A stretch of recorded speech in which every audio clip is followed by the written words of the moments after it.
स्नेहल कानडे तुमचं स्वागत करत आहे पॉडकास्ट सिरीजमध्ये. तर आज आपण या पॉडकास्टमध्ये जाणून घेणार आहोत व्यवसाय कसा करायचा व व्यवसायाचे व्यवस्थापन कसे करावे. चला तर मग आज आपण जाणून घेऊया व्यवसायामधील नवीन दिशा आणि अपार संधी.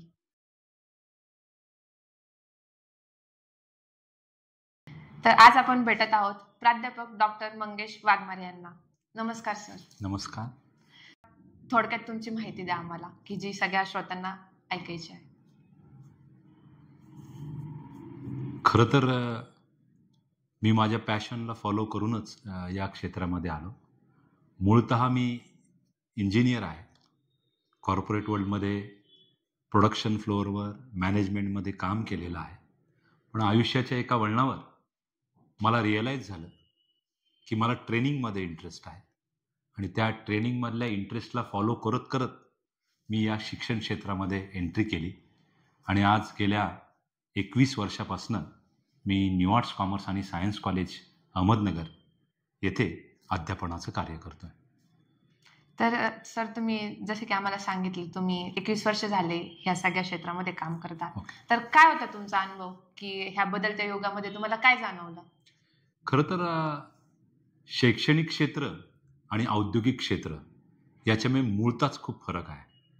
औद्योगिक क्षेत्रामध्ये मिनिटाचा प्रोडक्टिव्हिटीचा विचार केला जातो, इफिशियन्सीचा विचार केला जातो आणि आउटपुटवर भर दिला जातो.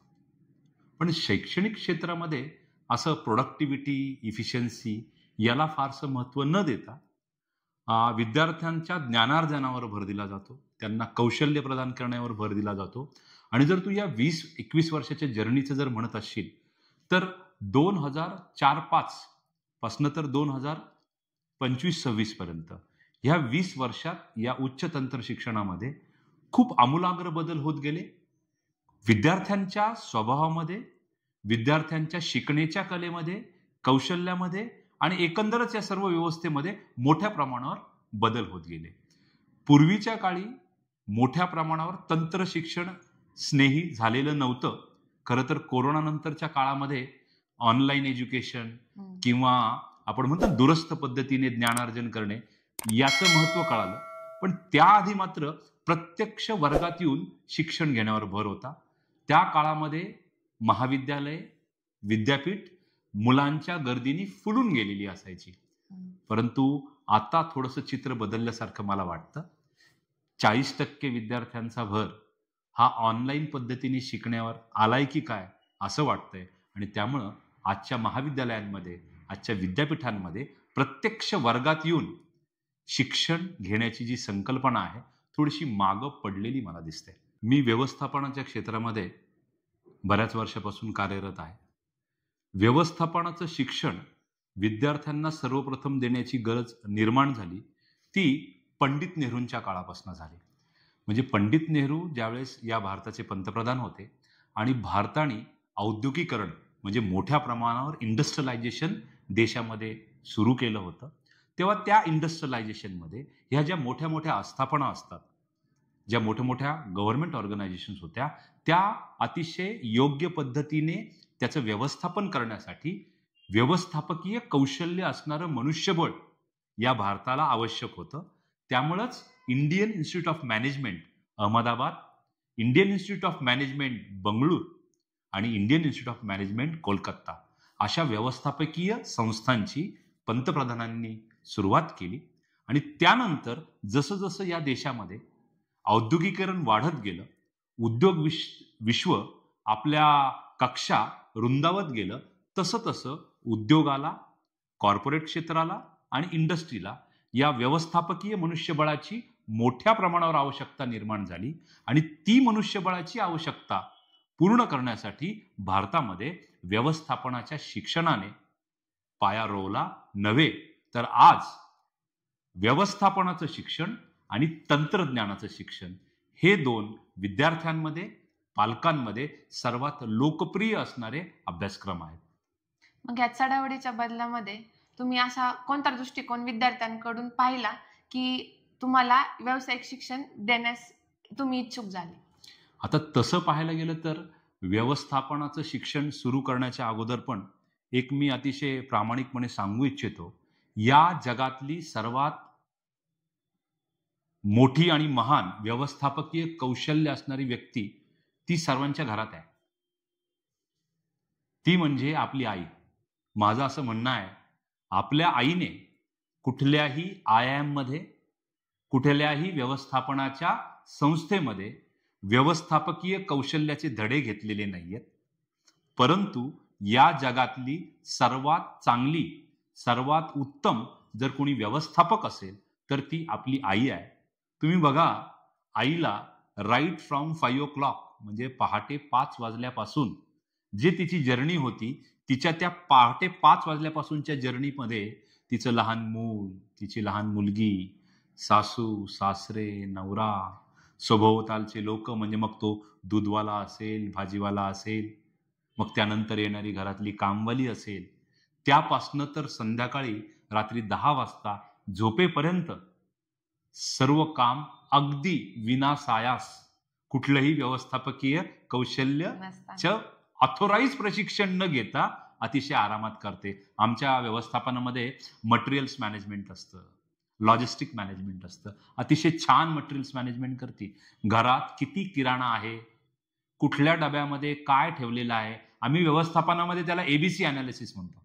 म्हणजे A वर्गीकृत घटक, म्हणजे A वर्गात येणारे मटेरियल इथं साठवायचे, B वर्गात येणारे मटेरियल इथं साठवायचे. पण त्या आईला पक्क माहिती असतं की प्रत्येक डब्यात किती क्वांटिटीमध्ये कुठली वस्तू आहे. आणि जेव्हा ती महिन्याच्या किराणा मालाची यादी करते ना, बॅक ऑफ माइंड असतं तिच्या की किती सांगायला हवं जेणेकरून ते खराब होणार नाही आणि असलेलं पण युटिलाइज करता येईल. मग हे जे मटेरियल मॅनेजमेंटचं व्यवस्थापनाचं कौशल्य आहे ते आपल्या आईला उपजतच मला वाटतं माहिती असतं. मग तिथं जे व्यवस्थापनाचं कौशल्य आहे ते आपल्या विद्यार्थ्यांमध्ये किंवा मुलांमध्ये येण्यासाठी त्यांना मात्र आपण म्हणतो ना व्यावसायिक शिक्षण दिलं गेलं पाहिजे. कारण आता त्यांना घर मॅनेज नसतं करायचं, तर त्यांना मोठ्या मोठ्या आस्थापना मॅनेज करायच्या असतात. तिथं प्रोडक्टिव्हिटी त्यांना हवी असते, तिथं त्यांना इफिशियन्सी हवी असते. मग ती इफिशियन्सी आणि प्रोडक्टिव्हिटी त्याचप्रमाणे मनुष्यबळाकडनं काम करून घ्यायचं असतं. मग त्यांना तिथं मला असं वाटतं प्रशिक्षण देण्याची गरज असते विद्यार्थ्यांना. आणि म्हणून व्यवस्थापकीय शिक्षण विद्यार्थ्यांनी घेणं आज ही काळाची गरज निर्माण झालेली आहे. व्यवसाय व्यवस्थापक म्हणजे काय? ओके, व्यवसाय व्यवस्थापन बघण्याच्या अगोदर मी या 2 शब्दांना वेगवेगळं एक्सप्लेन करतो. सर्वप्रथम व्यवसाय म्हणजे काय?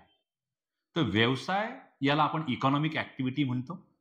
म्हणजे प्रॉफिट किंवा फायदा किंवा नफा मिळवण्याच्या दृष्टीने जेव्हा एखादा व्यक्ती रिस्क ऑफ लॉस, ज्याला म्हणतो भविष्यात होणारा धोका, कशासाठीचा? आपलं कॅपिटल लॉस होण्याचा धोका, म्हणजे भविष्यातला धोका पत्करून स्वतःला नफा कमवायचा आहे.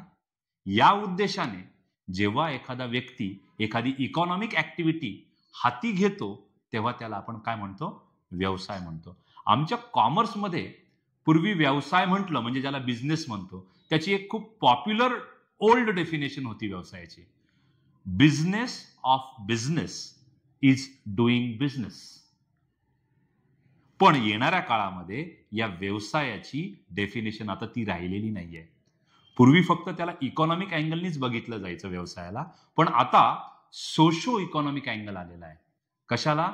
व्यवसायाला. म्हणजे तुम्ही केवळ नफा मिळवण्याच्या दृष्टीनेच व्यवसाय करता कामा नये, तर ज्या समाजामध्ये तुम्ही व्यवसाय करता त्या समाजातल्या घटकाला आपण काहीतरी देणं लागतो. जे ग्राहक आपल्याकडून वस्तू खरेदी करतात त्यांना केवळ त्यांनी दिलेल्या मोबदल्या एवढाच फायदा न देता त्यांचं पूर्ण समाधान होणं नव्हे, तर त्यांना त्या वस्तूला कंझ्युम करून एक प्रकारचा आनंद मिळाला पाहिजे. त्याचप्रमाणे आपण ग्राहकाला जी वस्तू पोहोचवतोय त्याचा दर्जा अतिशय चांगला असला पाहिजे. ती वस्तू ग्राहकाने कंझ्युम केल्यानंतर त्याला कुठलाही हार्म होता कामा नये. आणि त्याचबरोबर उच्च दर्जाची वस्तू पण त्याची जी किंमत आहे ती देखील त्याला परवडणारी असावी. म्हणजेच आजचा व्यवसाय हा केवळ नफा कमवण्याचा झालेला नसून, नफा तर कमवायचाच, परंतु ग्राहकाचं समाधान करणे, त्याचबरोबर ग्राहकाला उच्च दर्जाची वस्तू रिझनेबल अतिशय माफक दरात उपलब्ध करून देणे ही देखील व्यवसायाची आता व्याख्या झालेली आहे. हा झाला व्यवसायाचा भाग. दुसरा तुम्ही म्हटलं मला व्यवस्थापन. मग जर व्यवसायामध्ये आपण कच्च्या मालाला घेऊन त्याच्यावर प्रक्रिया करून आउटपुट तयार करून ते फिनिश प्रोडक्ट जर ग्राहकांपर्यंत पोहोचत असू, मग त्या व्यवसाय संस्थापनामध्ये मनुष्यबळ लागतं, मशीन्स लागतं, मटेरियल्स लागतं आणि पैसा सुद्धा गुंतवावा लागतो. आणि हे जे सगळे रिसोर्सेस आहेत हे अतिशय स्केअर्स रिसोर्सेस आहेत. हे म्हणजे मुबलक प्रमाणात अवेलेबल नसतात. मग हे असलेले स्केअर्स रिसोर्सेस अगदी योग्य पद्धतीने वापरायचे झाले तर त्याला व्यवस्थापनाची जोड द्यावी लागते. म्हणून मग आपण व्यवस्थापन म्हणजे तरी काय? व्यवस्थापन म्हणजे असलेले जे आपल्याकडे रिसोर्सेस आहे त्याचं योग्य प्लॅनिंग करणं, त्या रिसोर्सेसला जुळवणं आणि ते रिसोर्सेस एकत्र आणून त्यांच्यापासनं संस्थेचं, बिझनेसचं जे काही मुख्य उद्दिष्ट आहे, प्रॉफिटही कमवणं आणि त्याचबरोबर ग्राहकांना योग्य सेवा देणं, हे दोन्ही उद्देश गाठण्यासाठी, अचीव करण्यासाठी आपण व्यवस्थापन त्यासाठी वापरतो. थोडक्यात सांगायचं झालं तर व्यवस्थापन म्हणजे माणसांकडनं अपेक्षित असलेलं कार्य करवून घेणे म्हणजेच व्यवस्थापन करणे. मग आपण जेव्हा या दोन्ही गोष्टी एकत्र करतो, व्यवसाय व्यवस्थापन म्हणजे व्यवसायामध्ये ज्या आपण म्हणतो ना ऑर्गनायझेशनची गरज असते, म्हणजे वेगवेगळे हे जे रिसोर्सेस आहेत ते एकत्र आणणे, त्याचं फिनिश प्रोडक्टमध्ये रूपांतर करणे, ते फिनिश प्रोडक्ट शेवटच्या ग्राहकांपर्यंत पोहोचवणे, या सर्व प्रकारांना यशस्वीरित्या पूर्ण करण्यासाठी व्यवस्थापनाची तिथे आवश्यकता असते. This is what is called as व्यवस्थापन. सर, तुम्ही एवढी सगळी इन्फॉर्मेशन सांगितली, पण आजकालच्या युगामध्ये स्टुडंट्स म्हणजे विद्यार्थ्यांचा जो कल आहे तो डॉक्टर, इंजिनियर ह्या विषयांकडे जास्त आहे, किंवा त्यांना वाटतं की त्यामध्येच करिअर आहे. बिझनेसकडे त्यांचा कल कमी आहे, किंवा जे लोक बिझनेसमध्ये उतरतात त्यांना अपयश ठरतं, त्यामुळे ते त्याकडे लक्ष देत नाही किंवा दुर्लक्ष करतात. तर तुम्ही त्या विद्यार्थ्यांना असे कोणते पॉइंट सांगताल की त्यामुळे विद्यार्थ्यांचा कल इकडेही वाढेल आणि या दोन्ही गोष्टींमधला समतोल समजून सांगण्याचा प्रयत्न कसा करायचा? तसा एक इंडेक्स आहे बरं का. भारतीय उच्च शिक्षण म्हटलं तर एक इंटरेस्टिंग स्टॅटिस्टिक्स आहे. तो म्हणजे असा आहे, या देशामध्ये मुलगा किंवा मुलगी पहिले इंजिनियर होते आणि इंजिनियर झाल्यावर ठरवलं जातं की आता त्यांनी करायचं काय. म्हणजे प्रत्येक पालकाला असं वाटतं, थोडंसं आपण म्हणतो ना लिक्युरिटी वाटतो, तो शब्द जरा पॉप्युलर आहे, माझा मुलगा डॉक्टर आहे किंवा माझा मुलगा इंजिनियर आहे. पण तुम्हाला खरं सांगू का, मागच्या 5 वर्षात ही परिस्थिती बदलतीये. फक्त लोक इंजिनिअरिंग किंवा डॉक्टर याच पेशाकडे जात नाहीयेत, तर त्यांना सुद्धा आता एंटरप्रेन्योरशिपचं किंवा व्यवसायाचं महत्व कळालेलं आहे. कारण तुम्हाला खरं सांगू का, नोकरी किती देणार याला पण मर्यादा आहे ना. भारताची लोकसंख्या आज जगामध्ये 1 नंबरला आलेली आहे आणि पूर्ण जगामध्ये 65% जास्त तरुणांची संख्या असणारा एकमेव देश आपला आहे. जर या 65% तरुणांना नोकरी मिळाली नाही तर मात्र हाच डेमोग्राफिक डिव्हिडंड आपल्याला शाप देखील ठरू शकतो. म्हणून जर या मुलांना नोकरी मिळणार नसेल तर मात्र यांनी सर्व्हाइव्ह करायचं कसं? मग एवढ्या मोठ्या प्रमाणावर जर गव्हर्नमेंटमध्ये, सरकारी खात्यांमध्ये नोकऱ्या उपलब्ध नसतील तर या मुलांच्या रोजगाराचा जो प्रश्न होणार आहे तो केवळ आणि केवळ उद्योगधंदे सोडू शकतात. एक तर विद्यार्थी किंवा येणारे उद्योजक असे निर्माण झाले पाहिजे की त्यांनी यांना नोकऱ्या दिल्या पाहिजे, किंवा मुलांनी देखील आता स्वयंरोजगाराकडे किंवा आपण एंटरप्रेन्योर होण्याकडे, उद्योजक होण्याकडे जायला हवं. कारण तिथंच आता भारत देशामध्ये करिअर आहे असं मला वाटतं. मग सर, यामध्ये कोणते घटक आहेत की जे विद्यार्थी दुर्लक्ष करतात व्यवस्थापनामध्ये? आता तुम्हाला खरं सांगू का, भारताच्या समाज व्यवस्थेकडे जर पहिल्यांदा बघितलं तरी आपल्या समाज व्यवस्थेमध्ये नोकरीला एक वेगळाच दर्जा दिलेला आहे. आणि त्यातल्या त्यात सरकारी नोकरी असेल तर ती 1 नंबरला. मग जर मुलाला सरकारी नोकरी मिळणार नसेल ना तर 2 नंबरला मग प्रायव्हेट नोकरी, त्याला महत्व समाज व्यवस्थेमध्ये. जर त्या मुलाला प्रायव्हेट नोकरी पण मिळणार नसेल तर मात्र त्या मुलाला मग सहकारी खात्यामध्ये कुठेतरी नोकरीची संधी आहे, मग त्याला महत्व सहकार खात्यातल्या नोकरी. मग सहकार खात्यात जरी नोकरी नसेल तर आपल्या ओळखीच्या आस्थापनामध्ये कुठं मुलाला चिटकवता येतं का, त्या महत्व. म्हणजे समाज व्यवस्थेमध्ये नोकरीला इतकं अफाट महत्व आहे. आणि एवढं सगळं करून देखील जर मुलाला नोकरी मिळाली नाही, मुलाचं वय वाढलंय, आता त्याच्या लग्नाचा प्रश्न निर्माण झालाय, मग लोकांच्या डोक्यात विचार येतोय काय, आता याला काहीतरी उद्योगधंदा काढून देऊ, म्हणजे याचं आपल्याला काय करता येईल, लग्न करता येईल. म्हणजे आपल्या समाजाची मानसिकता पूर्वीपासून नोकरीला प्राधान्य देणारी राहिलेली आहे आणि उद्योगधंद्यांना थोडंसं कमी महत्व देणारी राहिलेली आहे. म्हणून थोडेसे आपण म्हणतो ना, उद्योजकीय संकल्पना थोडीशी रुजवायला भारत देशामध्ये थोडासा उशीर झालाय की काय, असं म्हणायला शंका आहे. पण हेच जर तुम्ही आजची सुपर पॉवर नेशन्स पाहाल, म्हणजे अमेरिकेसारखं राष्ट्र आहे किंवा युरोपातली खूप मोठी मोठी राष्ट्र आहेत, फ्रान्स असेल, जर्मनी असेल, त्यांचं बलाढ्य होण्यामागचं कारण हे एंटरप्रेन्योरशिप आहे.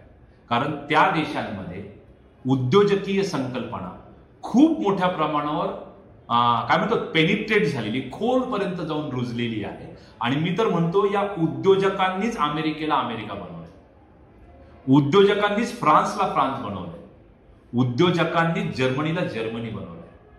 म्हणून ही जी उद्योजकीय संकल्पना आहे, उद्यमशीलता आपण ज्याला म्हणू शकतो, उद्यमशीलता आहे, ही लहानपणापासूनच आपल्या कुटुंबांमधनं रुजवली गेली पाहिजे. आणि मगच आपले जे येणारे तरुण आहेत, म्हणजे मी असं म्हणत नाही, आता खूप सारे स्टार्टअप्स देशामध्ये सुरू झालेले आहेत, आमचे यंग तरुण मोठ्या प्रमाणावर पण तरी देखील लोकसंख्येच्या मानाने, युथच्या मानाने त्या स्टार्टअप्सची संख्या किंवा युनिकॉर्न्सची संख्या तेवढी झालेली नाहीये. म्हणून माझं असं म्हणणं आहे की कुटुंबापासूनच उद्योजकीय संकल्पना आणि त्याचं महत्व रुजवलं गेलं पाहिजे, जेणेकरून ते नंतर खूप मोठ्या प्रमाणावर पसरेल. सर, सामाजिक दृष्टिकोन पाहता जसं तुम्ही सांगितलं आम्हाला की बिझनेसकडे किंवा व्यवस्थापनेकडे लोकांचा कल कमीच आहे, आता तो वाढतोय, ती खूप अभिमानाची गोष्ट आहे की ती गोष्ट लोक पाहतात. पण समाज या दृष्टीने पुढे येतोय, ह्या सगळ्या पाहताच तुम्ही त्यांना काय सांगाल की अजून तुम्ही कोणत्या गोष्टी केल्या पाहिजे की यामध्ये तुम्ही तग धराल? आता खरं सांगू का, पूर्वीपासून एक मिथ आहे आपल्या भारतीय समाजामध्ये, व्यवसाय करायचा म्हणजे मोठं भांडवल लागतं, व्यवसाय करायचं म्हणजे पैसे लागतात. पण तुम्हाला खरं सांगू का, तंत्रज्ञानाने हे मिथ पूर्णपणे पुसून टाकलेलं आहे. तंत्रज्ञानाच्या जमान्यामध्ये व्यवसाय करण्यासाठी भांडवल नाही तर आयडिया लागते. ज्याच्याकडे आयडिया आहे तो आज कुठलाही व्यवसाय सुरू करू शकतो. फक्त ती आयडिया, मी म्हणतो ती नवकल्पना अशी हवी की यापूर्वी ती कधी टेस्ट झालेली नाहीये आणि तिचं कमर्शियलायझेशन करता आलं पाहिजे, म्हणजेच व्यावसायिकरण करता आलं पाहिजे नवकल्पनेचं, तिला प्रत्यक्षात आणता आली पाहिजे. जर तुमच्याकडे अशी नवकल्पना आहे की ज्याचं व्यावसायिकरण करता येऊ शकतं, तुम्हाला सांगतो या देशात खूप सारे उद्योजक, उद्योगपती असे आहेत की ती तुमच्या आयडियाला प्रोत्साहन देण्यासाठी तयार आहेत, तुम्हाला फायनान्स देण्यासाठी तयार आहेत. मला वाटतं मध्यंतरी शार्क टँक नावाची एक सिरियल टीव्हीवर खूप गाजली. त्याच्यामध्ये काय होतं, लोक पैसे घेऊन बसले होते, फक्त तुमच्याकडे काय हवी, नवकल्पना हवी आणि ती नवकल्पना व्यावसायिकतेमध्ये रूपांतरित होणारी नवकल्पना हवी, मग तुम्हाला पैसे द्यायला लोक तयार आहेत. मग हा जो मिथ आहे आता हळूहळू समाजातनं थोडासा कमी कमी होत चाललेला आहे. मला खात्री आहे की येणाऱ्या काळात हा देश उद्योगाचा देश, उद्योजकांचा देश म्हणून निश्चित नाव करणार आहे. नक्कीच. मी सगळ्यांना हे सांगू इच्छिते की आज जसं सरांनी सांगितलं की त्यांची इच्छा आहे आणि खरं तर हे व्हायला हवं की उद्योजक देश म्हणून आपल्या भारताला ओळखलं पाहिजे. कारण आता ही काळाची गरज आहे. फक्त पुस्तकी ज्ञान किंवा तुम्ही डॉक्टर, इंजिनियर हे न होता व्यवसायाकडे आणि व्यवसाया थ्रू समाजापर्यंत पोहोचण्याचा हा योग्य मार्ग आहे असं मला वाटतं आणि असं माझं प्रामाणिक मत आहे. तर सर तुम्ही एक सक्सेसफुल बिझनेसमॅन, जी आजकाल लोकांना खूप असं वाटतं की आम्हाला सक्सेसफुल व्हायचंय, तर ह्या व्यवस्थापनेमध्ये सक्सेसफुल बिझनेसमॅन होण्यासाठी असे कोणत्या दृष्टिकोनाने लोकांनी तो बिझनेस किंवा ती जी गोष्ट आहे ती रन केली तर ते एका सक्सेसच्या पीकवर जातील असं तुम्हाला वाटतं? सर्वप्रथम तर मी सांगू इच्छितो माझ्या तरुणांना की व्यवसाय हा गुलामासारखा केला पाहिजे आणि नोकरी ही मालकासारखी केली पाहिजे. कारण नोकरीमध्ये तुमचं जे कार्यक्षेत्र असतं ते मर्यादित असतं. तुम्ही तिथं मालकासारखी नोकरी करू शकता, पण व्यवसाय मालकासारखा करावा लागत नाही. व्यवसाय नोकरासारखा करावा लागतो. म्हणजे आपल्याला खूप कष्ट करण्याची तयारी ठेवावी लागते. तू मध्यंतरी स्टार्टअप बद्दल बोललीस की तुम्हाला सांगतो, या भारतात स्टार्टअप्स खूप सुरू झाले, पण त्यांचा फेल्युअरचा रेट 50% जास्त आहे. म्हणजे कुठलाही व्यवसाय, आय डोंट नो, पण थंब रूल असा आहे, कुठलाही व्यवसाय सेट होण्यासाठी किंवा स्थिर स्थावर होण्यासाठी मिनिमम 3 वर्ष लागतात. म्हणजे तुमच्याकडे व्यवसाय सुरू ठेवण्यासाठी संयम असायला. तू म्हटली कुठल्या कुठल्या क्वालिटीज हव्यात. सर्वप्रथम तर खूप कष्ट करण्याची, खूप परिश्रम घेण्याची तयारी असावी. म्हणजे it's not an 9 to 5 job. म्हणजे मी व्यवस्थापनाचं शिक्षण घेतलंय, बूट सूट घातलाय, एसी ऑफिसमध्ये बसलोय, 95 बेल वाजवले की शिपाई आतमध्ये येतोय, चहा घेऊन येतोय. व्यवसाय तो नाहीये. व्यवसायामध्ये जमिनीवर उतरून खूप कष्ट करण्याची, परिश्रम घेण्याची तयारी असली पाहिजे. सर्वात पहिला तर मुद्दा तो. दुसरा, तुमच्याकडे नाविन्यपूर्ण कल्पना, आपण ज्याला म्हणतो ना विजनरी दृष्टिकोन, तो असला पाहिजे. आपण आपल्या आजूबाजूला लोक राहत असतात, समाज असतो, त्या समाजाला कुठल्या गोष्टींची गरज आहे, भविष्यात कुठल्या गोष्टींची आवश्यकता लागू शकते, यासाठी त्याचे कान, डोळे, 5 सेन्सेस आपण म्हणतो ना, ते नेहमी उघडे असायला हवे. कारण शेवटी ज्याची गरज असते उद्योजकाला तीच वस्तू त्याला द्यावी लागते. तुम्हाला सांगतो, मागच्या काही वर्षांमध्ये तुम्ही बघा, महिलांची नोकरी करण्याची जी संख्या आहे ती मोठ्या प्रमाणावर वाढली. त्याच्यामुळं हजबंड आणि वाईफ दोघं जण काय करतायत, दोघं जॉबला जातात. मग तिला घरी भाजी चिरायला, निवडायला वेळ नाही राहिला. काही उद्योजकांनी ओळखलं, त्यांनी रेडीमेड पॅकेट्स द्यायला सुरुवात केली. निवडलेली भाजी, चिरलेली भाजी. म्हणजे मला म्हणायचं काय, उद्योजकांना विजनरी दृष्टिकोन असायला हवा. त्यांना लोकांना काय हवंय, त्यांच्या गरजा काय आहेत ह्याची जाणीव असायला हवी. कारण ज्याला लोकांना काय हवंय हे आगाऊ कळतं, तो एक चांगला उद्योजक होऊ शकतो. मग ह्या बाकीच्या स्किल्स तर आल्याच. कुठलाही उद्योग यशस्वीपणे चालवायचा असेल तर नेतृत्व क्षमता लागतात. कारण तो काही एकटा बिझनेस करू शकत नाही. त्याला कस्टमरशी बोलावं लागतंय, त्याला बँकांशी बोलावं लागतंय, त्याला गव्हर्नमेंटच्या अधिकाऱ्यांशी बोलावं लागतंय, त्याला आपलं बिझनेस मध्ये काम करणाऱ्या एम्प्लॉईशी बोलावं लागतंय. म्हणजे ह्या सगळ्यांबरोबर त्याला समन्वय साधावा लागतो. त्यासाठी त्याच्याकडं उत्कृष्ट संवाद कौशल्य असणं गरजेचं आहे. म्हणजे नेतृत्व गुण असणं गरजेचं आहे, संवाद कौशल्य असणं गरजेचं आहे, संयम असायला हवा. म्हणजे आज बिझनेस सुरू केला आणि I am expecting Rolls Royce in 1 year, असं होणार नाहीये. तुम्हाला 1 वर्ष, 2 वर्ष, 3 वर्ष थांबण्याची तयारी ठेवूनच बिझनेसमध्ये उतरावं लागेल. पण सर, आता विद्यार्थ्यांचं म्हणा किंवा जे लोक नवीन नवीन व्यवस्थापनात येत आहेत, व्यवसायात येत आहेत, त्यांना ही लगेच असण्याची जी भावना आहे की आम्हाला लगेच हवंय, तर ती भावना कमी होण्यासाठी काय केलं पाहिजे? आता तुम्हाला खरं सांगू का, मी आता वर्गामध्ये पाहतो, ही जेन झी आहेत, ही जेन अल्फावाली आहेत. ही पिझ्झा, बर्गर आणि 2 मिनिटात तयार करणाऱ्या नूडल्सचा जमान्यातली ही मुलं आहेत. ती आवड असणं काही चुकीचं नसतं, परंतु हो, पेशन्स लेवल मुलांची थोडीशी वाढण्याची गरज आहे. आणि तुम्हाला खरं सांगू का, पेशन्स लेवल वाढण्यासाठी पुन्हा एकदा आपल्याला आपल्या भारत, ज्याच्यामध्ये खूप महान समजला जातो ते म्हणजे स्पिरिच्युअलिटी. अध्यात्म, मेडिटेशन, योगा हे मला असं वाटतं तुमचा पेशन्स लेवल, संयम वाढवण्याला खूप मदत करतं. आपल्याला कुठेतरी या तरुणांना आपण ज्याच्यामध्ये हजारो वर्षांपासून पारंगत आहोत ते म्हणजे योगा, प्राणायाम आणि मेडिटेशन याची पुन्हा विद्यार्थ्यांमध्ये, नो डाऊट आपण 21 जून हा आपण जगाला दिलेला योगा दिन आहे. ही संकल्पना लहान मुलांमध्ये सुद्धा आता मोठ्या प्रमाणावर येते. मला खात्री आहे जर थोडंसं शालेय शिक्षण, महाविद्यालयीन शिक्षण याचबरोबर थोडंसं योगाच्या संबंधी आणि मेडिटेशनच्या संबंधी शिक्षणाचा अंतर्भाव जर आपण अभ्यासक्रमामध्ये केला तर मला वाटतं संयम त्यांच्यामध्ये निश्चित वाढू शकतो. म्हणजे ह्या म्हणण्यावरून एकच कळेल की शाळेचं जे शिक्षण आहे तेही पुढे गरजेचं पडतं. गरजेचं आहे.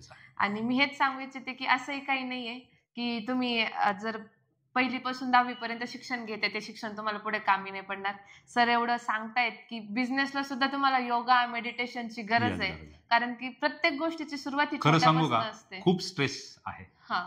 म्हणजे तुम्हाला खूप ताण तणावातनं जावं लागतं. बिझनेसमॅनची लाईफ म्हणजे त्या मला वाटतं मध्यंतरी त्या आमिर खानचा एक पिक्चर आला होता ज्याच्यामध्ये त्याचा मेमरी लॉस होतो. गजनी नावाचा पिक्चर आला होता. मग त्याच्यामध्ये तो बिझनेसमॅन, त्याला ते 4 लोक अंगावर सूट वगैरे चढवतायत, तो चार्टर्ड प्लेन मध्ये बसतोय.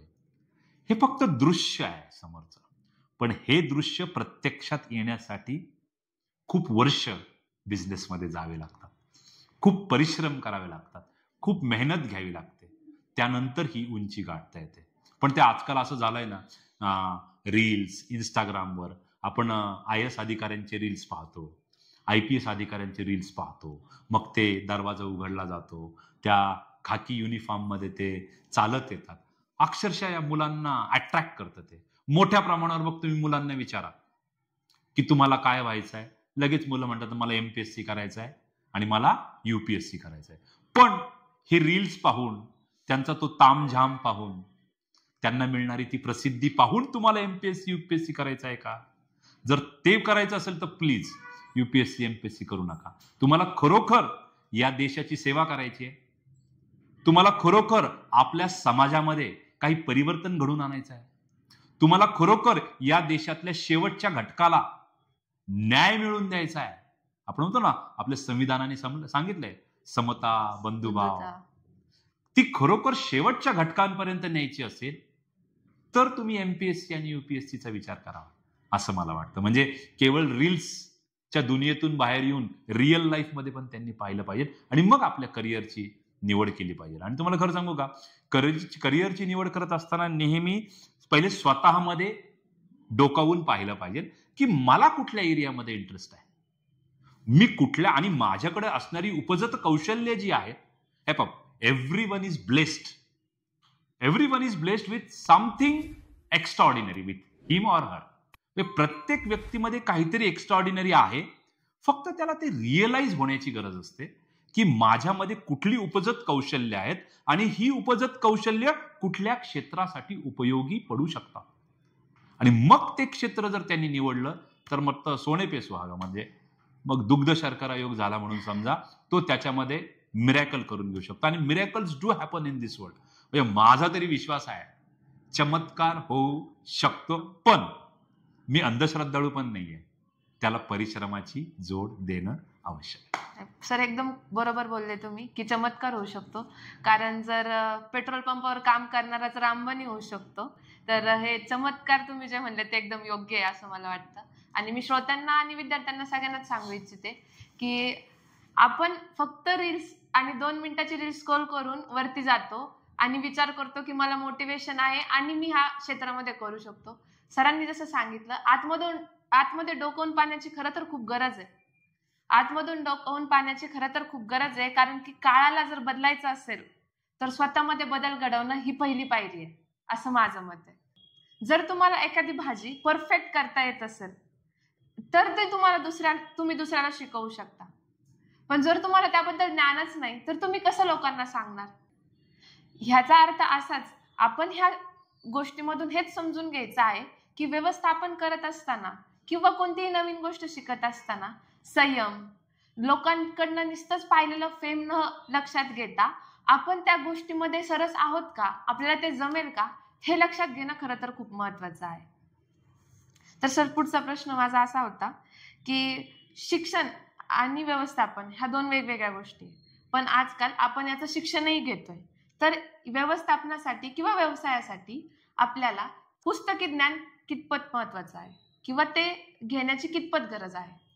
आणखी एक या गोष्टीवर मी असं म्हणेल, आजकाल फॅशन निघाली म्हणजे नाही का, काय पुस्तकी ज्ञान नाही का, आणि पुस्तकी ज्ञानाचं नाही, पुस्तकी ज्ञानाचं महत्व आहे ना, फक्त त्या पुस्तकी ज्ञान घेऊन ते प्रत्यक्षात इम्प्लिमेंट करण्याची आवश्यकता आहे. पुस्तकी ज्ञानाला आजही तेवढंच महत्व आहे. फक्त ते पुस्तकी ज्ञान पुस्तकातच आणि आपल्या डोक्यातच न ठेवता ते प्रत्यक्ष व्यवहारामध्ये कसं वापरायचं हे मुलांना शिकवलं गेलं पाहिजे. म्हणून तर आता नवीन एज्युकेशन पॉलिसीमध्ये इंटर्नशिप आणि ऑन द जॉब ट्रेनिंग आलेले. तुम्ही इकडनं पुस्तकी ज्ञान मिळवा, पण आता या स्पर्धेच्या युगामध्ये फक्त पुस्तकी ज्ञान उपयोगी पडेल का, तर नाही. तुम्हाला प्रत्यक्ष कामाच्या ठिकाणचं पण ज्ञान हवं, प्रात्यक्षिक ज्ञान पण हवं. मग there should be an blend between book knowledge and practical knowledge. जर या दोघांचा चांगला संयोग झाला, संगम झाला, तर मात्र तो मुलगा सक्सेस होईल. आणि तुम्हाला खरं सांगू का, तुम्ही नोकरी करा अथवा व्यवसाय करा, उत्तम संभाषण कौशल्य असणं गरजेचं आहे. मी आता हे जे महाविद्यालयीन युवक हे जे त्यांच्या थर्ड इयरमध्ये आहेत किंवा सेकंड इयरमध्ये आहेत किंवा फर्स्ट इयरमध्ये आहेत, त्यांना आवर्जून सांगेल की या स्पर्धेच्या युगामध्ये जर तुम्हाला यशस्वी व्हायचं असेल ना, तर सर्वात प्रथम इंग्रजी भाषेवर प्रभुत्व मिळवायला हवं. कारण नो डाऊट मला त्या भाषेच्या वादामध्ये नाही पडायचं, मी सर्व भाषांचा सन्मान करतो. पण ही जी कॉर्पोरेट वर्ल्डमध्ये जेव्हा एखाद्या व्यवस्थापनाच्या विद्यार्थ्याला प्रवेश घ्यायचा असतो, इट्स बट ऑब्वियस त्याचं इंग्रजी भाषेवर कौशल्य. कारण जे काही इंटरव्ह्यू होतात ना, ते इंटरव्ह्यू इंग्लिशमध्ये होतात. मग जर तुमचं इंग्रजी भाषेवर प्रभुत्व नसेल तर त्या इंटरव्ह्यूला तुम्ही क्रॅक कसं करणार, म्हणजे तुम्ही त्या इंटरव्ह्यूमध्ये यशस्वी कसं होणार. म्हणजे आपल्या विद्यार्थ्यांनी नो डाऊट आपल्या मातृभाषेवर प्रभुत्व असायलाच हवं, मराठी भाषेवर प्रभुत्व असायलाच हवं. पण जेव्हा तुम्हाला कॉर्पोरेट वर्ल्डमध्ये एंट्री करायची आहे, व्यवस्थापक म्हणून मल्टीनॅशनल कंपन्या, बहुराष्ट्रीय कंपन्यांमध्ये तुम्हाला काम करायचं आहे, मग तिथं तुम्हाला इंग्रजीवर प्रभुत्व असणं गरजेचं आहे. त्याचबरोबर प्रामुख्याने जी इतर कौशल्य आहेत, जसं की आपण म्हणतो ना, टीम मध्ये काम करता आलं पाहिजे.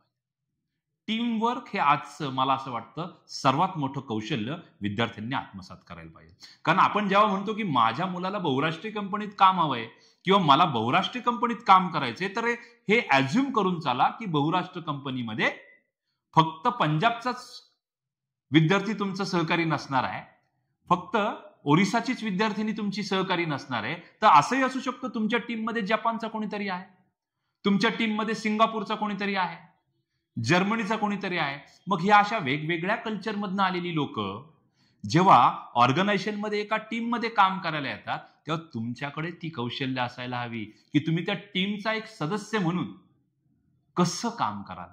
किंवा जर तुम्ही लिडरशिप पोझिशनवर असाल तर ह्या वेगळ्या एवढ्या डायव्हर्स कल्चरमधनं आलेल्या टीमकडनं काम कसं करून घ्यायचं, हे पण एक मोठं चॅलेंज आजच्या व्यवस्थापनासमोर आहे. म्हणून विद्यार्थ्यांना सिलेक्ट करताना बऱ्याचशा बहुराष्ट्रीय कंपन्या इंग्रजी संभाषण कौशल्य, त्याचबरोबर त्यांचं टीमवर्क कसं आहे, त्यानंतर त्याची प्रॉब्लेम सॉल्व्हिंग कॅपॅसिटी आहे का. प्रॉब्लेम सांगणारे हजार आहेत, हो इथं असा प्रॉब्लेम आहे, तिथं तसा प्रॉब्लेम आहे, हे असं होतंय, तिथं तसं होतंय, परंतु प्रॉब्लेमला सॉल्व्ह करण्याचे सोल्युशन्स तुमच्याकडे, ज्याला आपण प्रॉब्लेम सॉल्व्हिंग स्किल्स असं म्हणतो, त्या सुद्धा आजच्या विद्यार्थ्यांमध्ये आवश्यक आहे. आणि आपण आर्टिफिशियल इंटेलिजन्स तंत्रज्ञान नो डाऊट धुमाकूळ घालतोय. म्हणजे जी कामं पूर्वी मानव करत होता, आता ती सगळी यंत्र मानवाकडे सुपूर्द होतीत की अशी भीती निर्माण झालेली आहे. व्यवस्थापकाने किंवा व्यवस्थापनाच्या शिक्षणाबरोबर तंत्र शिक्षणाची जोड देणं गरजेचं आहे विद्यार्थ्यांनी. कारण तंत्र शिक्षण अधिक व्यवस्थापनाचं शिक्षण is equal to best career in today's area. Clear. म्हणजे टीमवर्क, कम्युनिकेशन स्किल्स आणि पुढचं स्किल आहे इमोशनल इंटेलिजन्सचं मला आहे. म्हणजे यापूर्वीच्या काळामध्ये IQचा खूप मोठ्या प्रमाणावर बोलबाला झाला, म्हणजे याचा इंटेलिजंट क्वोशंट खूप भारी आहे. पण मला असं वाटतं येणाऱ्या काळामध्ये ज्या विद्यार्थ्याचा, ज्या मॅनेजरचा EQ चांगला आहे, EQ म्हणजे काय? Emotional quotient. आता इमोशनल क्वोशंट म्हणजे काय? इमोशनल क्वोशंट म्हणजे समोरच्या व्यक्तीला अंडरस्टँड करून घेण्याची तुमची क्षमता. तुम्हाला समोरच्या व्यक्तीच्या ऍस्पिरेशन्स काय आहेत, भावना काय आहेत, कुठल्या गोष्टींनी समोरचा व्यक्ती व्यथित होतो, कुठल्या गोष्टींनी समोरचा व्यक्ती प्रेरित होतो, हे जाणून घेणं खूप महत्वाचं आहे. आणखी एक त्याला म्हणता येईल की putting your legs in to the shoes of the other person. म्हणजे तुमचा पाय त्याच्या बुटामध्ये, चपलामध्ये घालून त्याला कसं फील होत असेल हे फील करता आलं पाहिजे. हे फील ज्याला करता येतं त्याचा इमोशनल क्वोशंट चांगला असतो. म्हणजे आपण म्हणतो एखाद्या रस्त्यावर अपघात झाला, आपण म्हणतो अरे रे अपघात झाला, लागला असेल त्याला, ही सिंपथी झाली. पण एम्पथी काय असते? फील करणं. माझा भाऊ असता तर, माझी बहीण असती तर, माझी आई असती तर मी लांबून म्हटलं असतं का काय की अरे रे वाईट झालं, मी काय केलं असतं? गेलं असतो आणि त्याला प्रत्यक्ष मदत केली असते. That is what is called as emotional quotient. आजच्या व्यवस्थापकामध्ये इमोशनल क्वोशंट असायला हवा, कारण शेवटी त्याला टीम बरोबर, तो यंत्राबरोबर काम करत नाहीये. मला परत आवर्जून सांगायचं आहे, आजचा व्यवस्थापक यंत्राबरोबर काम करत नाही, तो मानवाबरोबर काम करतो. आणि मानवाबरोबर काम करत असताना आपण म्हणतो ना, माणसाने माणसाशी माणसासम वागणे. त्यांनी खरंच मानवासारखं त्याच्याशी वागलं पाहिजे, तरच त्याला इप्सित उद्दिष्ट कंपनीची पण असतील आणि स्वतःची पण असतील ती साध्य करता येऊ शकते. तर सर तुम्ही सांगितलं की IQ, पण सर आजकाल आहे ना खूप कानावर तुम्ही ऐकलं असेल आणि आम्ही ऐकतो की पालकांचा कल असतो की आम्ही IQ टेस्ट करून घ्यावी.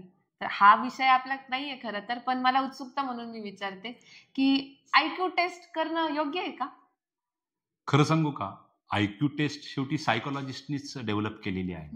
म्हणजे योग्य आहे किंवा नाही याच्यामध्ये मला नाही जायचं. तुम्ही कुठल्या कारणासाठी ती करताय, तुम्हाला तुमच्या उपजत कौशल्य जाणून घ्यायचे आहेत का, त्याच्यानुसार तुम्ही करिअर निवडू इच्छिता का, तुमचा IQ टेस्ट करण्यामागचा उद्देश काय आहे तो महत्वाचा आहे. IQ टेस्ट असू द्या, EQ टेस्ट असू द्या, किंवा आपण म्हणतो ना इंटरेस्ट टेस्ट असू द्या, ही सगळी साधनं आहेत. कशाची साधनं आहेत?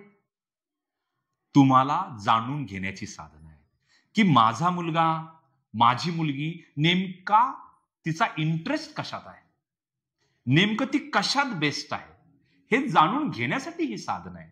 आणि साधनाला साध्य होऊ द्यायचं नसतं, ती साधन म्हणूनच वापरायची असतं, असं माझं मत. आजकाल म्हणजे खरं तर हे ट्रेंड कमी होतंय, पण काही ठिकाणी अजून आहे की विद्यार्थ्यांवर आई वडील झालं किंवा समाज झालं, काही गोष्टी लादल्या जातात. तर त्या कितपत बरोबर आहे लादणं? हे पहा, काही गोष्टीच काय, कोणावरही त्याच्या किंवा तिच्या मनाविरुद्ध काही लादणं म्हणजे चुकीचंच आहे. मनाविरुद्ध काही कोणावर लादू नये. त्यांचा ओन इंटरेस्ट असेल त्याच्यामध्ये तर प्रोत्साहन द्यावं. मग मी कधी कधी म्हणत असतो, पालकांना सुद्धा आता ट्रेनिंगची आवश्यकता आहे. काय झालं माहितीये का, एक पिढी आहे, तिने खूप कष्ट सोसले, खूप संघर्ष केला, आणि संघर्ष केल्यानंतर एका कुठल्या तरी चांगल्या पोझिशनवर ती पिढी आली. मग त्यांना असं वाटतं की माझ्या मुलाला, माझ्या मुलीला इतकं फुलाट ठेवू की त्याला माझ्या वाट्याला आलेला संघर्ष मिळता कामा नये. पण इथंच तर पालकांची गफलत होती असं मला वाटतं. तिला किंवा त्याला त्याचा वाट्याचा संघर्ष करू द्यावा, कारण संघर्षाशिवाय तो सशक्त होऊन या स्पर्धेच्या युगात टिकण्यासाठी तयार होणार नाही. तर मी श्रोत्यांना सांगू शकते की संघर्ष खरं तर खूप इम्पॉर्टंट आहे, कारण जोपर्यंत तुम्ही संघर्ष करणार नाही, जोपर्यंत तुम्ही लढायला शिकणार नाही, तोपर्यंत तुम्ही परिस्थितीला मात करायला शिकणार नाही. कारण कसं आहे, प्रत्येक गोष्टीची सुरुवात ही शून्यातून असते. प्रत्येक गोष्टीची सुरुवात ही शून्यातून असते. मग तुम्ही 100 मार्क पाडवायचे असतील तर तुम्ही वर्षभर अभ्यास करता. तसंच व्यवसायात किंवा शिक्षण क्षेत्रात कुठेही तुम्हाला सुरुवातीपासून अभ्यास करणं, सुरुवातीपासून त्या गोष्टीचं ज्ञान घेणं खूप गरजेचं आहे.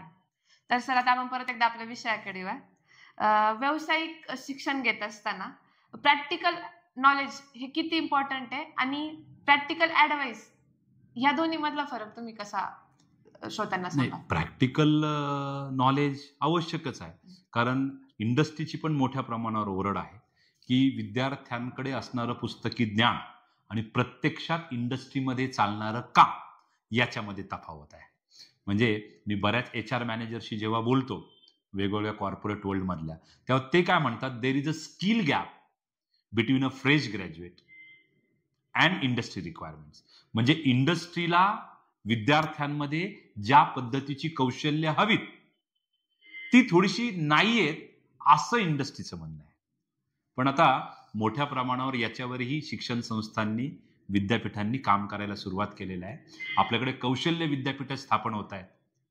आपल्याकडे जो अभ्यासक्रम आहे विद्यापीठाचा तो खूप लवकर बदलला जातोय. त्यानंतर ऑटोनॉमस कॉलेजची पण संकल्पना आलेली, स्वायत्त महाविद्यालय, ते लोकल गरजेनुसार लगेच त्यांच्या अभ्यासक्रमामध्ये बदल करू शकतात. म्हणून येणाऱ्या काळामध्ये मला खात्री आहे की इंडस्ट्रीच्या ज्या रिक्वायरमेंट्स आहेत आणि विद्यार्थ्यांची जी कौशल्य आहेत यातला जो गॅप आहे तो बराच कमी व्हायला मदत होणार आहे. म्हणजेच काय तर practical skills are also important. म्हणजे हार्ड स्किल्स पण महत्वाच्या आणि सॉफ्ट स्किल्स पण महत्वाच्या. म्हणजे हे नसेल तर हे चालेल का, किंवा हे असेल तर हे नसेल तर चालेल का, असं म्हणून जमणार नाही. सॉफ्ट स्किल्स बी हव्यात विद्यार्थ्यांमध्ये आणि हार्ड स्किल्स पण हव्यात. मग सर हार्ड स्किल घेताना त्यांनी कोणत्या गोष्टींकडे जास्त लक्ष दिलं पाहिजे? आता नॉर्मली हार्ड स्किल्स ह्या वर्गांमधून शिकवल्या जातात, त्या करिक्युलम मध्ये असतात. हार्ड स्किल म्हणजे काय, ज्या क्लासरूम मध्ये शिकवल्या जातात. फॉर एक्झाम्पल जर तो कॉमर्सचा विद्यार्थी असेल ना, तर त्या दृष्टीने हार्ड स्किल काय असते, he or she knows how to record a transaction. म्हणजे what comes in, what goes out, debit, credit, ह्या संकल्पना त्याला माहिती असणं इज अन हार्ड स्किल. तुम्हाला टायपिंग चांगलं करता येतं, it is an hard skill. तुम्ही एक्सेलवर चार्ट बनवू शकता, ग्राफ्स काढू शकता, टेबल बनवू शकता, it is an hard skill. तुम्हाला एखादी लँग्वेज बोलता येते, it is an hard skill. Hard skill can be taught in classes. म्हणजे ती वर्गात शिकवली जाऊ शकतात. फक्त जी सॉफ्ट स्किल्स असतात ना ती नॉर्मली वर्गात शिकवली जातात. सॉफ्ट स्किल्स मध्ये जर आपण केलं तर सर्वात पॉप्युलर सॉफ्ट स्किल आहे कम्युनिकेशन स्किल्स. मग ते भाषेचा मला अजिबात इथे विषय काढायचा नाही. भाषा is the medium of communication. Actually basically communication is transforming your feelings, your knowledge, information, idea from one person to the other person with the same intention, through medium like oral communication, through writing mode, isn't it? तर communication skill is an soft skill. Etiquettes आणि manners. माझं आणखी एक महत्वाचं माझ्या सहकाऱ्यांना सांगणं असेल किंवा विद्यार्थ्यांना, थोडंसं मूल्य शिक्षणाची गरज पुन्हा निर्माण झालेली आहे. म्हणजे भारत माझा देश आहे आणि सारे भारतीय माझे बांधव आहे, हे फक्त प्रार्थनेत न राहता प्रत्यक्षात येण्याची गरज आहे. म्हणजे एटिकेट्स, मॅनर्स, त्याच्यानंतर प्रेझेंटेशन स्किल्स, या सगळ्या काय आहेत, सॉफ्ट स्किल्स आहे. How to face an interview, मुलाखत कशी द्यायची, मुलाखतीचे तंत्र आणि मंत्र, it is an soft skill. म्हणजे हार्ड स्किल पण हव्यात, सॉफ्ट स्किल्स पण हव्यात. ह्या दोन्ही असतील ना तर तुम्ही यशस्वी उद्योजकही होऊ शकाल आणि एका चांगल्या कंपनीमध्ये चांगल्या पदावर तुम्हाला नोकरी देखील मिळू शकते. तर सर कसं असतं की आता कोणी नवीन बिझनेस चालू केला तर त्याला आलेल्या अडचणी तो आपल्याला सांगू शकतो की मला ह्या अडचणी आल्या. पण तुम्ही एक शिक्षक म्हणून एवढे सगळे स्टुडंट्स पाहता की जे व्यवसाय सुरू करतात किंवा व्यवसाय क्षेत्रात त्यांना इंटरेस्ट असतो, त्यांना जायचं असतं, तर त्यांना कोणत्या अडचणी येतात की ज्या आता ज्यांना सुरू करायचंय त्यांना त्याचा अंदाज येईल?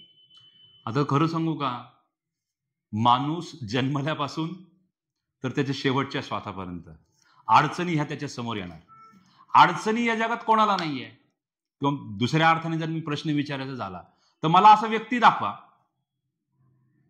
की त्याला त्याच्या आयुष्यात काही अडचण नाही. इव्हन साधू संतांना पण काही अडचण नाही, फक्त तुम्हाला आम्हाला त्या माहिती नाहीये. बरोबर आहे की नाही? तुमचा जन्म या जगामध्ये झाला, तुम्हाला अडचणींना सामना करावा लागेल. अडचणी कोणाला नाहीयेत? जे त्या सिमेट्रीमध्ये झोपलेले आहेत ना, कबरीच्या खाली, त्यांना अडचणी नाहीयेत. पण हा, जे जिवंत आहेत ना, अडचणी त्यांना येणार आहेत. कारण आपला जन्मच रडत रडत होतो ना. जन्म हसत हसत होतो का? तर संघर्षाची सुरुवातच तिथून होते. त्यामुळं आयुष्यात अडचणी येणार आहात. तुम्ही नोकरी करा अथवा उद्योग करा, अडचणी तुम्हाला येणार आहात. पण तुम्ही काय केलं पाहिजे? अँटिसिपेट करायला शिकलं पाहिजे. की समजा आता मला उद्योग करायचा आहे, तर एंट्री इतकी सोपी आहे का? हो, पूर्वी एंट्री अवघड होते, आता एंट्री सोपी झाली. कुठलाही उद्योग सुरू करणं सोपं झालेलं आहे, बरोबर. पण अडचण काय? टिकणं, नफ्यामध्ये येणं, ग्राहकांना समाधान देणं. म्हणजे तुम्हाला संयम शिकावा लागणार आहे. पुन्हा एकदा तेच सांगणार, संयम शिकावा लागणार आहे. त्याच्यानंतर तुम्हाला संघर्ष करण्याची तयारी ठेवावी लागणार आहे.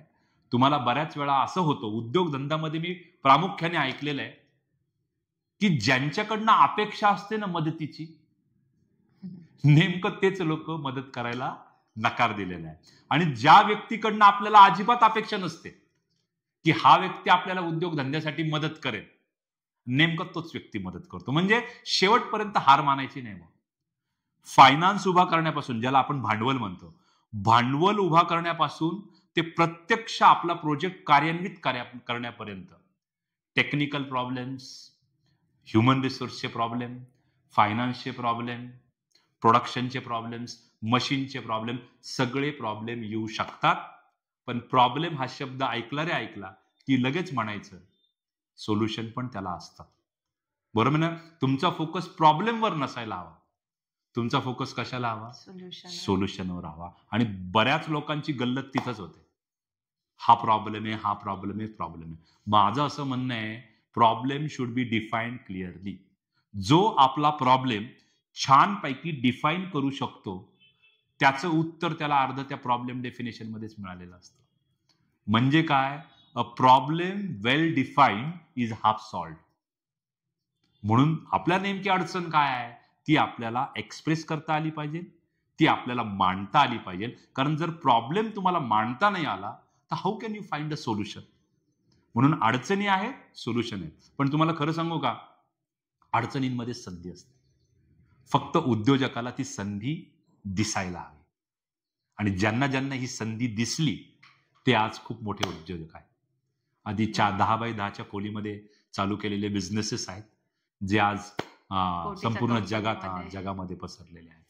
नक्कीच. तर श्रोत्यांनो, मी तुम्हाला हेच सांगेल की प्रॉब्लेम घेऊन बसू नका, त्यावरचं सोल्युशन शोधा आणि फेस करा आणि चॅलेंजेस ऍक्सेप्ट करायला शिका. खरं तर कारण की चॅलेंजेस तुम्ही ऍक्सेप्ट केले तरच तुम्हाला नवीन संधी आणि नवीन गोष्टी शिकायला भेटतील, जेणेकरून तुमच्याही असलेल्या गोष्टींना चालना भेटेल आणि तुम्हालाही तुमचं उत्तर सापडून जाईल असं मला वाटतं.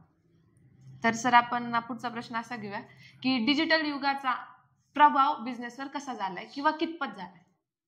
खरं सांगू का, डिजिटलायझेशनचा खूप मोठा परिणाम आता बिझनेसवर झालेला आहे. म्हणजे मला तर असं वाटायला लागलेलं आहे, एआयनी इतकी क्रांती केली आहे बिझनेसमध्ये. येणाऱ्या काळामध्ये आपण नाही का कार घ्यायला जातो आणि कार घ्यायला गेल्यानंतर आपण विचारतो की कुठले कुठले कलर्स अवेलेबल आहेत. तर माझं ठाम मत आहे, येणाऱ्या काळामध्ये कार मॅन्युफॅक्चरर त्यांच्या मनाने कारचा कलर डिझाईन नाही करणार. यू विल फोन देम की मला या कलरची कार हवी आहे आणि तुम्हाला जो कलर अपेक्षित आहे त्या कलरची कार ती मॅन्युफॅक्चर होईल. इतका मोठा फरक या डिजिटलायझेशनमुळे किंवा तंत्रज्ञानामुळे पडलेला आहे. त्याचबरोबर तुम्ही बघा ना, सोशल मीडिया इतका झपाट्याने प्रोग्रेस करतोय. मोठमोठ्या बिझनेस हाऊसेसला आता जे ट्रॅडिशनल मीन्स ऑफ ऍडव्हर्टायझिंग आहेत, होर्डिंग्स, वर्तमानपत्रातल्या जाहिराती, फक्त त्याच्यावरच अवलंबून न राहता प्रत्येक मोठ्या कंपनीचं एक सोशल हँडल आहे, सोशल मीडिया हँडल आहे, त्यांची डिजिटल मार्केटिंगची टीम आहे.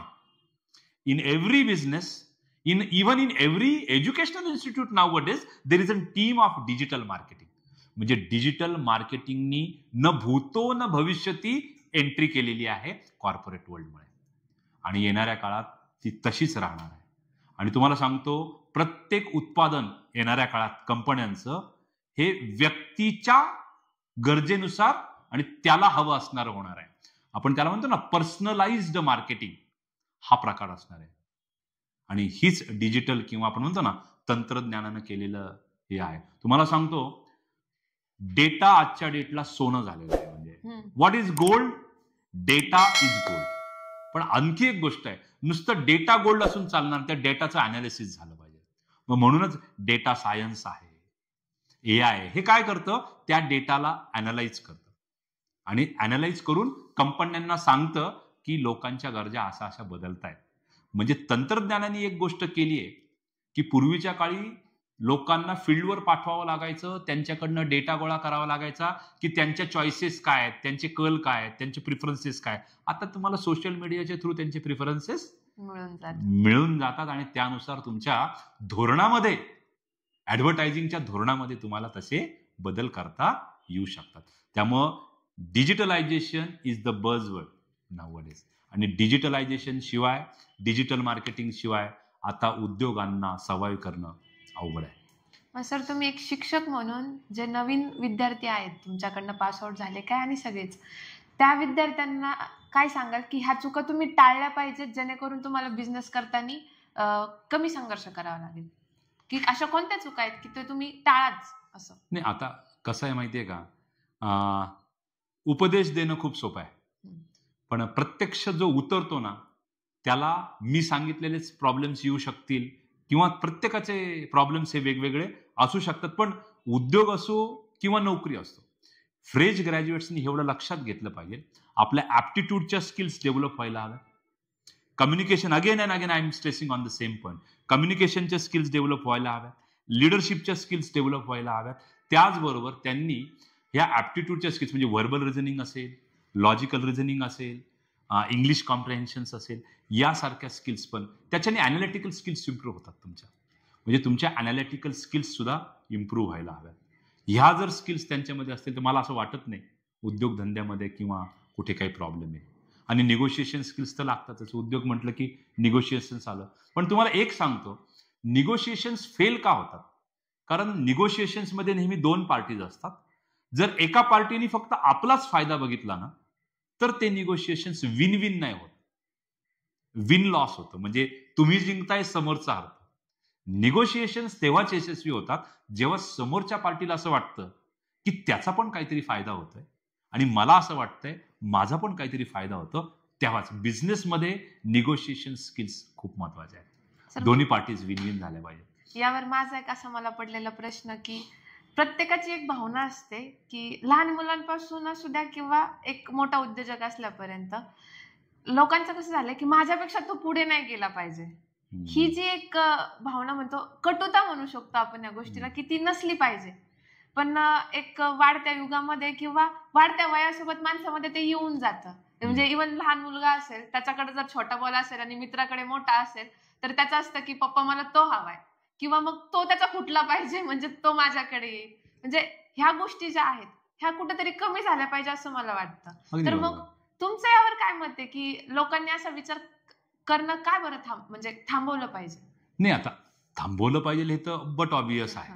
पण तुम्हाला खरं सांगू का, लहानपणापासून तसे संस्कार देखील केले गेले पाहिजे की त्यांना त्याच वेळेला समजून सांगितलं पाहिजे. आणि तुम्हाला खरं सांगू का, मानवी देह आलेला आहे म्हणजे हे सगळे विकार हे सगळे त्याच्यामध्ये आहेत. एक फेमस गाणं पण होतं, मला आठवतंय, तनके भीतर 5 लुटेरे डाल रहे हे डेरा, काम क्रोध मद मोह लोभने तुझको ऐसा घेरा. म्हणजे काय, प्रत्येक व्यक्तीमध्ये कमी अधिक प्रमाणात ह्या गोष्टी असतात. फक्त आपले संस्कार, आपल्याला मिळालेली शिकवण ठरवतात हे तुमच्या शरीराच्या बाहेर येणार आहे की नाही. योग्य वेळीच योग्य मार्गदर्शन, योग्य संस्कार. म्हणून तर मी मूल्य शिक्षणाला महत्व देतोय. मी म्हणजे मागच्या पण एका मुद्द्याला मी सांगितलं होतं की माणसाने माणसाशी माणुसकीने वागावे किंवा माणसासारखं वागावे. म्हणजेच काय, मूल्य शिक्षण जर त्यांना लहानपणापासून दिलं, लहानपासून कशाला, आता महाविद्यालयीन काळामध्ये सुद्धा मूल्य शिक्षण जर आपण त्यांना दिलं तर निश्चित हे प्रमाण कमी होण्यास मदत होईल असं मला वाटतं. तर मी श्रोत्यांना नक्कीच सांगू इच्छिते की संस्कार सरांनी शब्द वापरला, कारण कसं आहे, तुम्ही कितीही मोठ्या पदावर गेले तरी संस्काराची जोड मात्र तुम्हाला लागतेच आणि आयुष्यभर ती लागणार आहे. सो तुम्ही त्यावरही एक चांगल्या प्रकारे लक्ष देऊ शकता आणि तुमच्यामधल्या कटुता ज्या आहेत त्या कमी करायचा प्रयत्न करू शकता. आणि कसं असतं, माणसाचे स्वभाव खूप वेगवेगळे आहेत, माणसागणिक स्वभाव बदलतो असं आपण म्हणतो.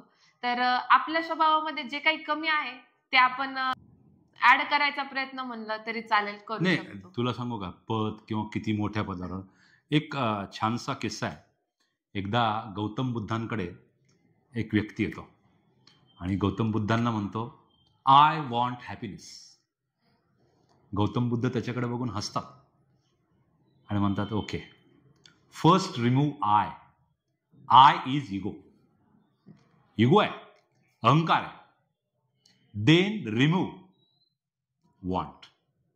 Wants are nothing but desires. Desires are endless. माणसाची एक इच्छा पूर्ण झाली ना, लगेच दुसरी इच्छा. दुसरी इच्छा पूर्ण झाली ना, तिसरी इच्छा. तिसरी इच्छा पूर्ण झाली ना, एंडलेस. Desires R endless. मग गौतम बुद्ध काय म्हणतात, first remove I, that is ego, अहंकार. Then remove desires. डिझायर्स म्हणजे काय, इच्छा. What will be now with you? Happiness. व्यक्ती काय म्हणला, I want happiness. Remove I, that is nothing but ego. Remove wants, इच्छा, डिझायर. काय राहिलं तुमच्याकडे? हॅपीनेस, आनंद. म्हणजे इगो आणि डिझायर्स थोड्याशा रिमूव्ह केल्या की तुम्ही आनंदात राहता. आणि तू म्हणत होती मगाशीच की किती मोठ्या पदावर गेला. एकच लाईन लक्षात ठेवा, सूर्य चंद्र तारे, सूर्य चंद्र तारे आले जरी हाती, तरी पायाखालची सुटू नये माती. म्हणजे तुम्ही कुठल्याही पोझिशनवर जा, पण जर तुम्ही जमिनीवर तुमचे पाय ठेवले तर मला खात्री आहे इगो पण तुम्हाला स्पर्श करू शकणार नाही आणि डिझायर्स पण तुम्हाला स्पर्श करू शकणार नाही. मग सर, आता आपण आपल्या विषयाकडे येताना अजून एक प्रश्न, की बिझनेस साठीचा गुरुमंत्र. तू मगाशीच सांगितलं ना मी, व्यवसाय हा नोकरासारखा करावा आणि नोकरी ही मालकासारखी करावी. सर, आजकाल विद्यार्थ्यांमध्ये एवढं स्पिरिट आहे का की एकदम तोडफोड बिझनेस करण्याचं? येस. अजिबात तुम्ही नवीन पिढीला कमी समजायचं कारण नाही. आपण काय म्हणतो, पहिलं व्हर्जन हे दुसऱ्या व्हर्जन पेक्षा थोडंसं कमीच असतं. म्हणजे दुसऱ्या भाषेत सांगायचं झालं तर येणारं लेटेस्ट व्हर्जन हे पहिल्या व्हर्जनपेक्षा चांगलंच असतं. त्याच्यामुळे माझं स्पष्ट म्हणणं आहे, ही पिढी खूप गुणवान आहे, खूप काय म्हणतात ना, ग्रास्पिंग पॉवर आहे त्यांच्याकडे, खूप चांगल्या अनालिटिकल स्किल्स आहे. नवीन जनरेशनचा मला खूप अभिमान आहे. खूप भारी पोरं आहेत. फक्त त्यांना एक दिशा, एक डायरेक्शन आणि डिसिप्लिनची खूप गरज आहे. हे 2 D फार गरजेचे आहेत नवीन पिढीसाठी. ते भारी आहे, त्यांचं स्पीड अफाट आहे, पण त्यांना डायरेक्शन हवी आणि डिसिप्लिन हवी. बस, दॅट्स इट. 2 D जर त्यांच्याकडे असतील तर त्यांना तो सक्सेसचा यश मिळाल्याशिवाय राहणार नाही. विद्यार्थ्यांना एकदम पेटून टाकेल असा एक संदेश, की त्यांनी बिझनेसमध्ये, शिक्षणामध्ये एकदम उच्च पदावर जाईल. सीढ़िया उन्हें मुबारक हो जिन्हें छत तक जाना हो. आपण म्हणतो वशिला, जॅक, कोणीतरी मला मदत करेल का. सीढ़िया उन्हें मुबारक हो जिन्हें छत तक जाना हो.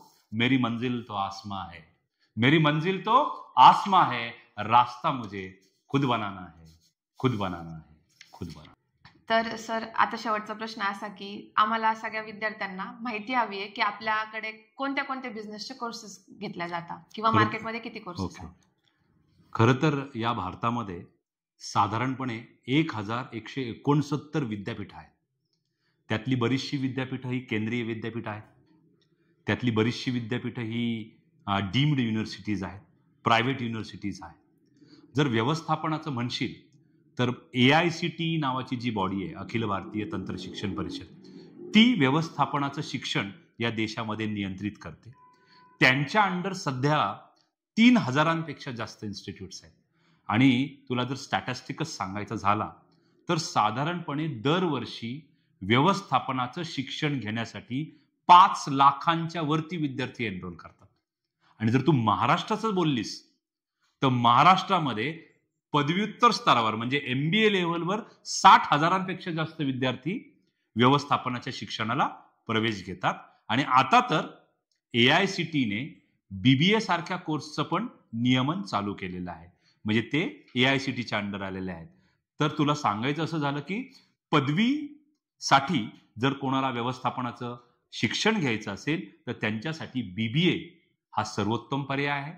त्यानंतर मुंबई विद्यापीठामध्ये BMS नावाचा एक पदवी अवेलेबल आहे. म्हणजे BBA, BMS. त्याचबरोबर इंटरनॅशनल बिझनेसमध्ये जर तुम्हाला व्यवस्थापन शिकायचं असेल तर BBA इन इंटरनॅशनल बिझनेस हा देखील एक व्यवस्थापनाची पदवी विद्यार्थ्यांना अवेलेबल आहे. PG लेवलवर MBA सारखा अभ्यासक्रम आहे, MCA सारखा अभ्यासक्रम आहे, ते व्यवस्थापन क्षेत्रामध्ये अवेलेबल आहे. आणि तुला तर खरं सांगू का, मी फक्त PG मध्ये MBA सांगितलं, UG मध्ये BBA सांगितलं. जर तू त्यांचं स्पेशलायझेशन म्हटलीस तर marketing management, financial management, human resource management, supply chain management, operation research management, logistics management, industrial business management, entrepreneurship management, BBA in business analytics, MBA in data science, MBA in business analytics, म्हणजे यासारखे विविध पर्याय विद्यार्थ्यांकडे आजच्या डेटला available आहेत. यातले काही पर्याय प्रायव्हेट युनिव्हर्सिटीजमध्ये म्हणजे खाजगी विद्यापीठांमध्ये अवेलेबल आहेत आणि काही पर्याय हे AICTEच्या अंतर्गत जे महाराष्ट्र शासनाच्या अंडर इन्स्टिट्यूशन्स येतात त्यांच्या अंडर अवेलेबल आहे. आणि धन्यवाद पुन्हा एकदा की आम्हाला तुम्ही या पॉडकास्ट घ्यायची संधी दिली आणि एवढी छान माहिती आमच्यापर्यंत पोहोचवली. आणि मी सगळ्यांना हेच सांगू इच्छिते की ह्या माहितीचा खूप सदुपयोग तुम्ही करून घ्यायचा आहे. आणि आत्ताच्या सुरू होणाऱ्या युगामध्ये किंवा तुम्ही ज्या बिझनेस सुरू करत आहात आणि फ्रेशर्स आहात तर ह्या माहितीचा पुरेपूर वापर तुम्ही तुमच्या व्यवस्थापनेमध्ये करायचा आहे. अशीच मी इच्छा व्यक्त करते. थँक्यू स्नेहल, तुझ्या पॉडकास्टसाठी खूप शुभेच्छा. Thank you so much. थँक्यू. सर्व श्रोत्यांना देखील माझ्या शुभेच्छा.